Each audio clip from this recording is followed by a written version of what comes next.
Sir please मुझे बताइए उस वीडियो में दिखाई गई लड़की की कहानी क्या है? क्यों उस वीडियो को देखने के बाद उस इंसान की मौत हो जाती है? ये बात है सन 2004 की। वो इस घर में रहने वाली पहले लोग थे, सम्राट और रजनी। सब कुछ ठीक है। जब हमारा बच्चा होगा तो वो भी इस आंगन में खेलेगा। आंगन में ही। सम्राट, तुमको अभी भी अपने घोड़ों की परवाह है, बच्चे का ख्याल नहीं है। अरे नाराज क्यों हो रही हो? जब बच्चा आ जाएगा तो सब हो जाएगा, उसे आने तो दो। सम्राट ने घर के लोन में ही अस्तबल बनवाया और उसमें घोड़ा बांध दिया। बड़ी ताज्जुब की बात थी कि वो अपनी बीवी से ज्यादा अपने घोड़ों को समय देता था। कुछ महीने बाद रजनी को एक लड़की पैदा हुई। सम्राट, देखो हमारी बेटी कितनी प्यारी है, हम इसका नाम क्या रखें? तुम जरा इसका नाम सोचो, मैं घोड़ों को चारा दे के आता हूँ।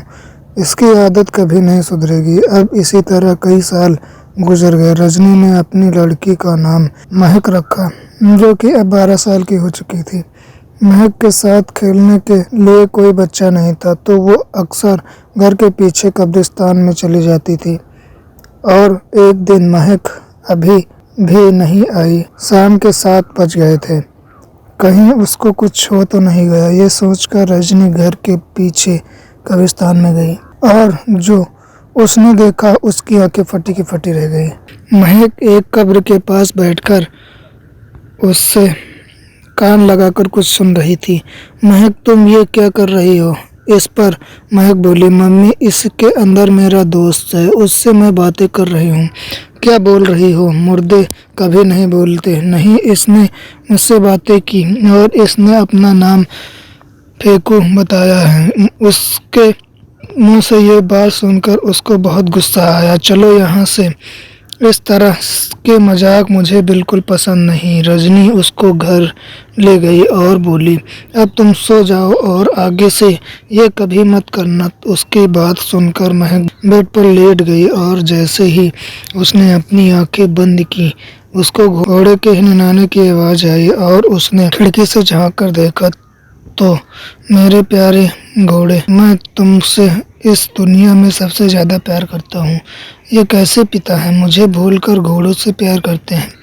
ऐसे बाप से तो अनाथ ही होना अच्छा है। ये कहकर वो लेट गई, लेकिन उसको घोड़ों की आवाज़ सोने नहीं दे रही थी।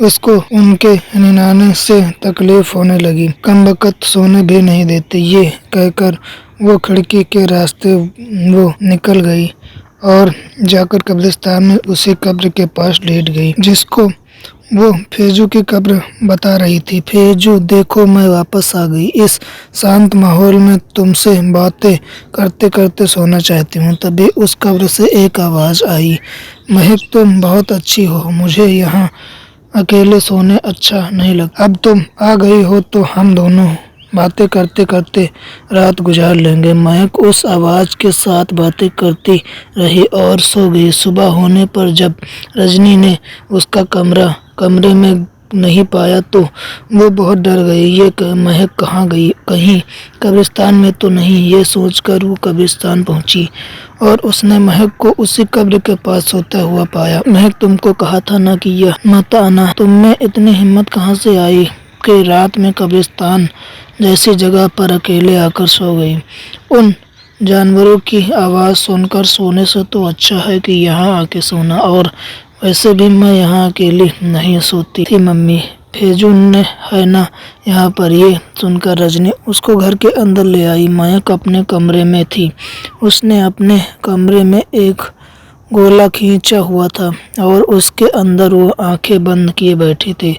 उस समय रजनी उसको तलाश रही थी और सम्राट अपने घोड़े के साथ उनको चारा खिला रहा था। महक, तुम जवाब क्यों नहीं दे रही? ये सवाल करते हुए वो महक के कमरे में पहुंची।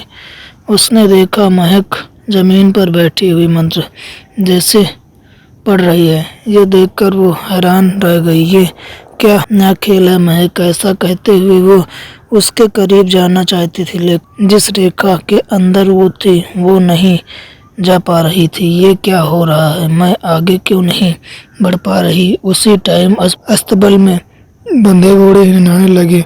क्या हुआ तुमको, ऐसे क्यों हिनहा रहे हो? वो दोनों घोड़े ऐसे बेकाबू हुए कि उन्होंने अपना रस्सी तोड़ डाली और दोनों भाग निकले। अरे कुछ कहाँ जा रहे हो दोनों, वापस आओ। वो दोनों घोड़े पलटे और वापस सम्राट की तरफ आने लगे। अरे ये तो बहुत तेजी से आ रहे हैं। सम्राट के करीब आकर वो उसको कुचलते हुए निकल गए। उसकी चीख की आवाज़ सुनकर रजनी बाहर निकली और जो उसने देखा उसकी जिंदगी का बहुत भयानक मंजर था। सम्राट का सीना बुरी तरह से कुचला हुआ था और वो मर चुका था।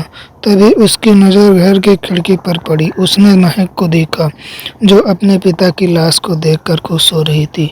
अब मुझे परेशान करने वाला कोई नहीं है। इस हादसे के बाद रजनी को पता चल गया कि उसकी बेटी कोई आम इंसान नहीं है, उसके अंदर शैतानी शक्तियां हैं। आज से तुम इस कमरे में ही बंद रहोगी अपनी आखिरी सांस लेने तक। ये कहकर उसने महक को कमरे में बंद कर दिया और जिस खिड़की से वो घर से बाहर जा सकती थी उसको भी बाहर से बंद कर दिया। मैं इतनी आसानी से नहीं मर सकती माँ, आप चाहे कितने भी दिन मुझे यहाँ पर बंद कर दो। महक उस कमरे में बिना खाए पिए उस कमरे में रहने लगी। उस कमरे में लगे वीसीआर में एक ही मूवी देखा करती थी और इसी तरह 4 दिन गुजार दिए। महक बिना खाए पिए जिंदा कैसे है? जरूर कोई शैतानी शक्ति इसको जिंदा किए हुए है। पता नहीं आगे चलकर वो क्या करेगी। अब मैं और नहीं रुक सकती। ये सोचकर उसने दरवाज़ा खोला। महक अभी भी वीसीआर की तरफ बैठी थी। महक बेटी चलो, मुझे तुम्हें कुछ दिखाना है। चलो। नहीं मम्मी, मुझे यही रहने दो, मुझे ये मूवी देखना है। रजनी ने देखा मूवी बहुत ही डरावनी थी। रजनी ने उसको निकाल कर कुएं पर ले गई। मम्मी, अगर आप मुझे मारना चाहती हो तो याद रखना आप भी जिंदा नहीं बचोगी। ये सुनकर रजनी ने उसको कुएं में फेंक दिया। उसके बाद वो बहुत रोई।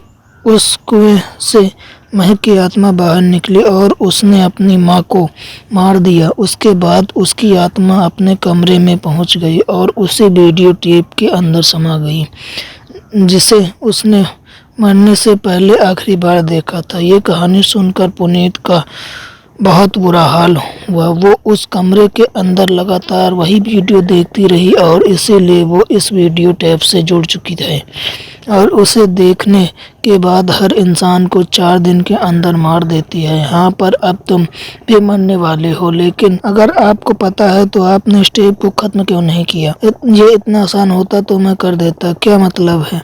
तुम खुद ही कोशिश करके देखो। पुनीत ने सामने जल रही आग में उस वीडियो टेप को फेंक दिया, लेकिन तभी आग बुझ गई। पुनीत ने उस टेप को उठाया और जमीन पर पटकने लगा, लेकिन वो जरा भी नहीं टूटी। इसे कोई नहीं खत्म कर सकता। इस टेप को देखने वाले हर इंसान मारकर वो उसी घर में पहुंच जाती है। तो फिर मैं अपने आप को कैसे बचा सकता हूँ? अगर तुम 4 दिन होने से पहले अगर तुम ये टेप किसी और को दिखा दो तो वो तुम्हें छोड़कर उस इंसान को मार देगी। ये सुनकर पुनीत वहाँ से निकला। कार ड्राइविंग करते करते वो ये सोच रहा था कि वो अपनी जगह किसको वीडियो टेप दिखाए। टीना, उसी को वीडियो टेप दिखाऊंगा। ये तो कहते हुए वो शहर की तरफ निकल गया और वहाँ पहुँचकर वो टीना के पास पहुँचा। इस टेप में ऐसा वीडियो हो जो अकेले में कोई नहीं देख सकता। कहते हैं जो भी इस टेप को देखता है वो आधे में ही भाग जाता है। भागते होंगे डरने वाले, मैं तो इसे आराम से देख लूंगा, वो भी बिना डरे। तो फिर 5,000 रुपए की शर्त लगाते हैं। तुम इसे मेरे जाने के बाद ही देखना। अगर तुमने ये पूरी मूवी देख ली तो मैं तुम्हें 5,000 रुपए दूंगा और नहीं देख पाई तो मुझे देना। बस कल सुबह तुम मुझे पैसे देने चले आना, ठीक है? तो अब मैं तुमसे कल मिलूंगा। पुनीत टीना को ये वीडियो टेप देकर चला गया। करीब 11 बजे टीना ने वो वीडियो चालू किया। बकवास मूवी है, बिना सिर पैर के सीन दिखा रहे हैं। उसने वो पूरी मूवी बड़ी आसानी से देख ली। फिर उसके पैरों में एक पर्ची आके गिरी जिस पर उसने कोई ध्यान नहीं दिया। सुबह उठकर वो बाथरूम में गई और टब में नहाने लगी। अरे ये पानी आज इतना ठंडा क्यों लग रहा है। तभी किसी ने उसका पैर पकड़ लिया तो महक उसके सामने थी। उसने टीना को खत्म कर दिया। उसके बाद टब का पानी लाल हो गया। उसके बाद महक गायब हो गई और वो वीडियो टेप उसी घर में पहुंच गई।